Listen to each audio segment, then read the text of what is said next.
تفتكر أسعار الدهب في النص التاني من رمضان هتزيد؟ طب يا ترى هتوصل لكام؟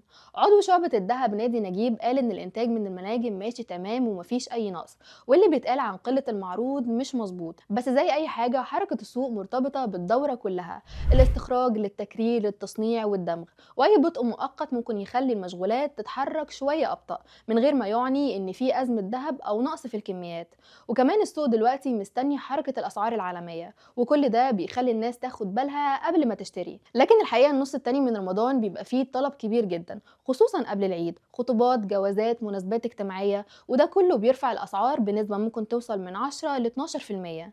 بس الأخبار الحلوة إن في سبائك صغيرة متوفرة، ربع جرام ونص جرام وجرام واحد، مناسبة للإدخار لو سيولتك محدودة. لكن لو ناوي على استثمار كويس، الأفضل تشتري كميات أكبر من 10 ل 20 جرام على الأقل، علشان تحقق مكسب ملموس مع أي تقلب في الأسعار. يعني الذهب دايما ملاذ آمن، وارتفاع الأسعار قرب، استعدوا قبل ما العيد يجي.